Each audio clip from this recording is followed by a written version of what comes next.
Sappi's first quarter profit climbed 22% to $45 million, while earnings per share were up 28% to 9 US cents. This as the group experienced high levels of demand for utilization of its coated paper mills in North America. Sappi says that should there be no further deterioration in market conditions, results for the second quarter should improve. Warren, let me begin with you. Now, Sappi is a story that we've been following for the past decade and more, and the story has always been, is there still a place for a paper maker in this world where the internet is around us, Facebook is around us, Google and all these other kinds of things providing information electronically? Do we still need a paper maker? But they are making money, as the numbers suggest, in this time round. Yes, they are, but it is a bit of window dressing. I mean, they made operating profit-wise, they made less money than they did in the equivalent quarter last year. Right. So obviously the world is 2010 was a different story to 2011. 2010, you could argue, was one of recovery, and 2011 has been sort of drifting in volatility in the economies, the major economies of the world where Sappi operates. So, yeah, I personally know hedge fund managers that have been shorting this company for the last 5 years because of the fundamentals you talk about. Yeah. They're almost in the same position as Greece, where the size of the pie is getting smaller and you're still having to cut. So, very tough job for the CEO. I just wouldn't be invested in this company at the moment because I don't know where it's going from. Yeah, the stories that we got suggest aggressive cost cuts is what they are calling it, and there was an improvement in demand. But you get the sense, you know, they have to work harder to get the money to make the money that they are making. Yeah, they're trying to bed down the costs, synergies, the restructuring that they undertook last year. Yeah. And obviously that they are having limited success doing that, but as I say, the pie is still getting smaller. I don't know if this is going to be the same business in 10 years' time. Yeah. Yes, and they're still carrying quite a lot of debt as well. I think they're in the region of $2.4 billion. Yeah. Warrick, do you get a sense when you look at the charts, and I'm looking at your chart here from where I'm sitting and I'm thinking, that looks like this is a company under pressure. Are my eyes lying? No, Godfrey, they're not.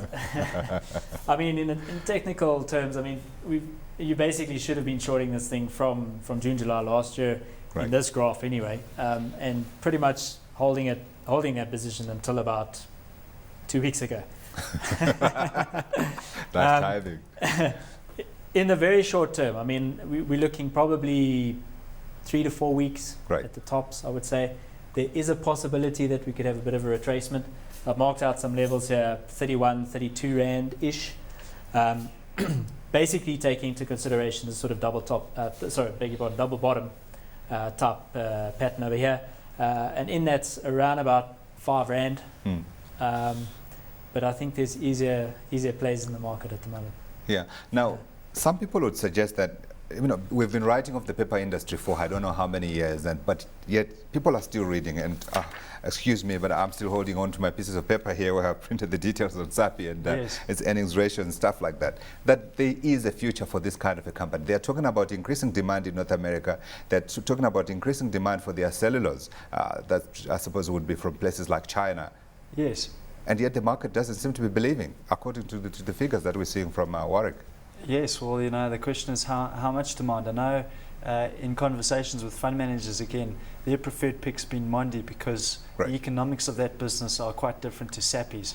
They're closer to their plantations. They're more involved in packaging, which is related to the FMCG sector of the market, so more exposed to the consumer.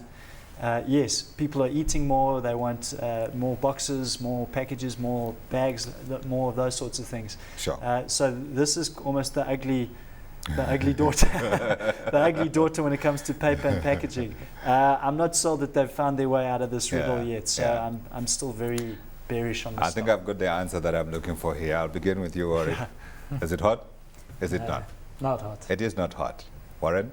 Not for me. It is not hot. Sappi gets a double D. It is not hot, according to our guest tonight.